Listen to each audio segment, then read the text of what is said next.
निश्चित तौर पे ये नई एजुकेशन पॉलिसी आने वाले समय में विकसित भारत का जो हमारा संकल्प है 2047 में, जब देश आज़ादी के 100 वर्ष बनाएगा तब हमारा भारत विकसित होगा, उसका अभियान की जो शुरुआत हुई है उसमें निश्चित तौर पे ये एजुकेशन पॉलिसी आएगी। It is my honor and great privilege to invite our chief guest for today, Shri Shankar Lalwani ji, Honorable Member of Parliament. एक ऐसा सेशन बहुत कम देखने को मिलता है कि जहाँ शिक्षा से जुड़े हुए सभी लोग हों, तकनीकी से इंडस्ट्री से जुड़े हुए लोग हों और सरकार के प्रतिनिधि भी हों। ये एक जो गुलदस्ता है बहुत ही अच्छा देखने को मिल रहा है। तो हेमंत जी, मैं आपको बधाई देता हूँ कि आपने डीजी मध्य प्रदेश 100 यहाँ पर आयोजित किया। तो हेमंत जी के लिए जोरदार ताली बजा के धन्यवाद दें। और वैसे भी मध्य प्रदेश देश के दिल में रहता है और मध्य प्रदेश के दिल में इंदौर रहता है, तो आप सही जगह हैं, यहाँ से अच्छी शुरुआत की है। सवेरे से आपके सेशन में बहुत सारे डिस्कशन हुए होंगे, मैं था नहीं और मैं इस विधा का कोई एक्सपर्ट भी नहीं हूँ, शिक्षा के क्षेत्र में हो या टेक्नोलॉजी के क्षेत्र में हो। मैं एक सामान्य जनप्रतिनिधि हूँ। पर ये बात सही है कि मैं सबसे पहले तो माननीय प्रधानमंत्री मोदी जी का धन्यवाद देना चाहता हूँ। उन्होंने नई शिक्षा प्रणाली लागू की। ये एक एजुकेशन में बहुत बड़ा रिवोल्यूशन है जो एनईपी हुई है, क्योंकि जो हमारी पुरानी शिक्षा पद्धति थी उसमें बहुत सारे ऐसे थे कि मैं तो मेरा ही बताता हूँ, मैं भी टेक्निकल हूँ, मैं बीटेक किया है, लेकिन मैं जब नई एजुकेशन पॉलिसी पढ़ी थी तो मुझे लगा था ये पहले आ जाना चाहिए थी। और पहले क्यों आ जाना चाहिए उसके कारण भी बता रहा हूँ।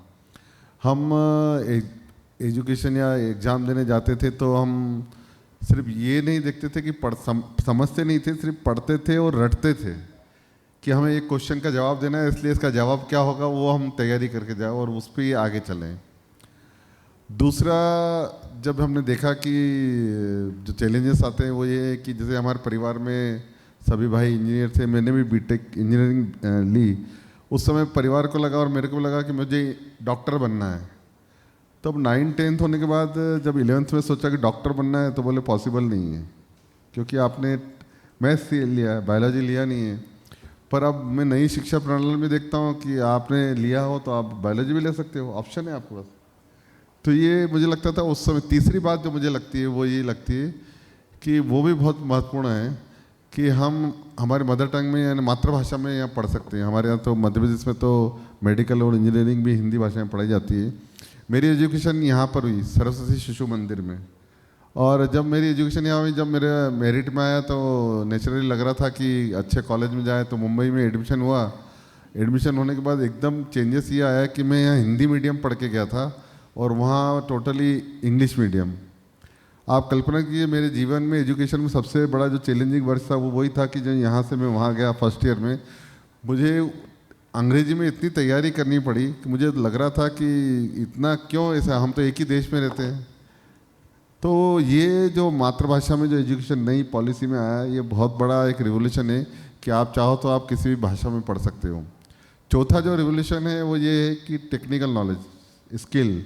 मैं खुद बीटेक करके जब मैं इंडस्ट्री में गया तो मुझे कुछ आखिरी के 6 महीनों में जो ट्रेनिंग मिली उतना ही प्रैक्टिकल नॉलेज था।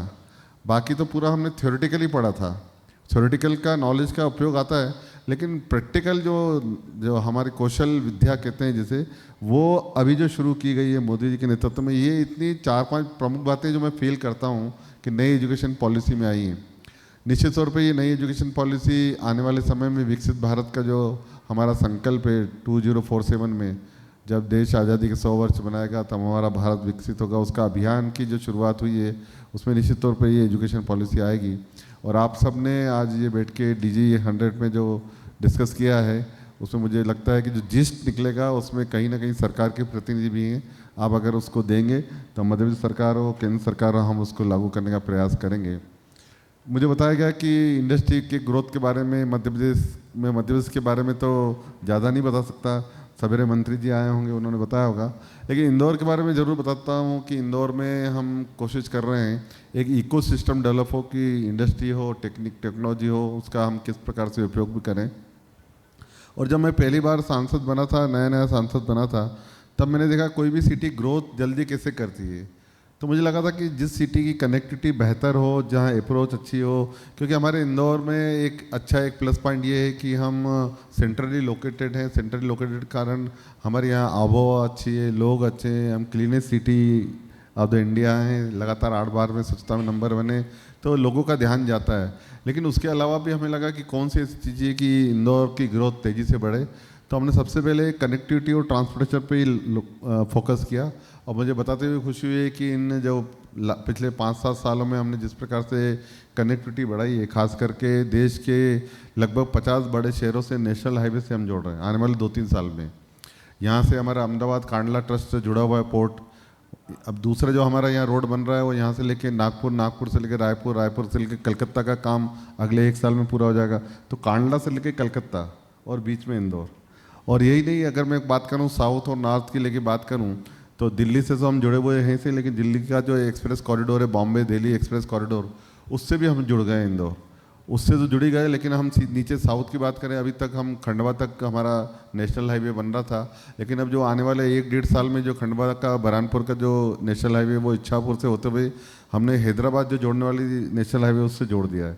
1 साल के अंदर अभी हैदराबाद जाने में हमें 22 घंटे लगते हैं, अभी आने वाले 1 या 1.5 साल में हम हैदराबाद 12 से 13 घंटे में पहुँच जाएंगे। तो एक तरफ हम दिल्ली से, जम्मू कश्मीर से लेके हैदराबाद बेंगलोर तक जुड़ गए, इधर कांडला से लेके कलकत्ता जुड़ गए, और उसमें इसके अलावा भी दूसरे नेशनल हाईवे बन रहे हैं। तो इसका इम्पैक्ट क्या हुआ? इनका इम्पैक्ट ये हुआ कि हम देश की 60% पॉपुलेशन में लगभग 700 किलोमीटर के रेडियस अगर हम दें तो 60% पॉपुलेशन हमारे 700 किलोमीटर पे आती है। और उसका ये इम्पैक्ट था कि बड़ी बड़ी कंपनियां अब लॉजिस्टिक हब यहाँ बना रही हैं। सेंट्रल गवर्नमेंट ने भी यहाँ पर लॉजिस्टिक बड़ा हब बना है, और बाकी प्राइवेट कंपनी भी, इंटरनेशनल कंपनियाँ भी यहाँ पर आ रही हैं, लॉजिस्टिक हब बना रही थी। यही नहीं रुके, हमने रेलवे को लेकर, हम वैसे वेस्टर्न रेलवे का हमारा इंदौर डेड एंड है, यानी इंदौर और महू के आगे कुछ नहीं। तो हमने अभी जो हमारी ट्रेनों का ट्रैक चलते हैं वो इंदौर से लेके उज्जैन होते हुए, नागदा होते हुए दिल्ली बम्बई जाते हैं। दूसरा ट्रैक चलता है इंदौर देवास शाजापुर शुजातपुर भोपाल होते हुए आगे जाता है। ये 2 ट्रैक अभी हमारे पास रेलवे के हैं, लेकिन हमने इसके अलावा भी अभी काम शुरू किए हैं। तीसरा ट्रैक हमने शुरू किया इंदौर बुधनी जबलपुर, वो जबलपुर से लेके रायपुर, रायपुर से लेके कलकत्ता, उसका काम भी तेज़ी चल रहा है। चौथा हमने जो काम चल रहा है इंदौर से लेके खंडवा ब्रॉडगेज का, उसका काम भी तेज़ी चल रहा है। 5वां चल रहा है इंदौर से लेके दाहोद जो गुजरात की तरफ जाते हैं, उसका 5वां चल रहा है। 6ठा चल रहा है इंदौर से लेके मनमाड़। तो इंदौर एक देश का वो शहर होने वाला है आने वाले कुछ समय में, कुछ वर्षों में, जो अलग अलग 6 डायरेक्शन में उसकी ट्रेनें चलेगी। 6 डायरेक्शन में, बहुत कम शहर हैं देश में जहाँ अलग अलग 6 डायरेक्शन में ट्रेनें चलने वाली है। तो इसमें भी हम लगातार काम कर रहे हैं। और तीसरा है हमारी जब एयर कनेक्टिविटी, जब बड़ी इंडस्ट्री आती है उनको तो एक ही रहता है एयर कनेक्टिविटी किस प्रकार से हो, तो उसको लेके भी हम लगातार काम करें। इन 5 सालों में डबल फ्लाइटें हुई है, इंटरनेशनल फ़्लाइट शुरू हुई है, एयरपोर्ट के टर्मिनल बड़े हैं, और हम विकसित कर रहे हैं नई नई उसमें जो इकोसिस्टम है एयरपोर्ट में वो ला रहे हैं।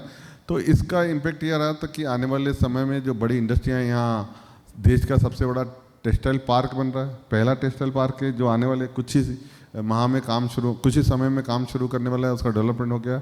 आईटी की इंडस्ट्री आ रही है, तो ये ग्रोथ जो है ये इकोसिस्टम डेवलप होने के कारण हुआ है, और इसमें टेक्नोलॉजी की महत्वपूर्ण भूमिका है, एजुकेशन की महत्वपूर्ण भूमिका है। मैं आप सबको धन्यवाद देना चाहता हूँ, और मैं चाहता हूँ जो बाहर से हमारे मित्र हैं, आइए इंदौर में आइए। इंदौर बहुत तेज़ी से बढ़ता हुआ शहर है, और इसलिए तेज़ी से बढ़ता हुआ शहर है कि पूरे मध्य प्रदेश की अगर हम एवरेज पर कैपिटा इनकम देखें तो 1,42,000 है।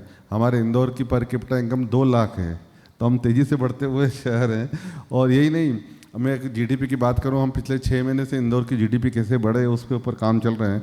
यहाँ तक कि हम नीति आयोग के अध्यक्ष जी से मिले, मध्य प्रदेश के मुख्यमंत्री मिले, केंद्रीय मंत्रियों से मिले, हमने एक ड्राफ्ट बनाया है। अभी हम जो हमारी जो इंदौर की जीडीपी है 11 सालों में डबल हुई। 11 साल पहले जो जीडीपी थी हमारी 65,000 करोड़ की थी, अभी वर्तमान में 1,25,000 करोड़ है। हम जो टारगेट लेके चल रहे हैं, जो हमारा प्लान बनाया है इंदौर का कि आने वाले 5 साल में जीडीपी डबल हो, 2,65,000 जीडीपी हमारी इंदौर की होने वाली आने वाले 5 साल में, उसका ब्लूप्रिंट बनाया है। और उस ब्लूप्रिंट पे हम सब हमारी लोकल गवर्नमेंट, स्टेट गवर्नमेंट और सेंट्रल गवर्नमेंट, हम तीनों मिलकर काम करें, इकोसिस्टम डेवलप करें ताकि इंदौर की ग्रोथ बहुत तेज़ी से हो। कभी अगली बार बैठेंगे तो और इंदौर की जो प्रोजेक्ट है वो मैं बताऊंगा। आज इस समिट में आप सब ने सवेरे से मैं देख रहा हूँ बहुत सारे चेहरे थक गए हैं सवेरे से बैठे बैठे, क्योंकि हम भी जब बैठते हैं तो ऐसे ही हम भी किसी न किसी कॉन्फ्रेंस में बैठते ही हैं तो ऐसा लगता है शाम को बहुत हो गया, आप तो थोड़ा रिलैक्स होना चाहिए। तो आप सबको बहुत बहुत शुभकामनाएं। हेमंत जी, आपको बधाई देते हुए इस कार्यक्रम के लिए शुभकामनाएं भी देता हूँ।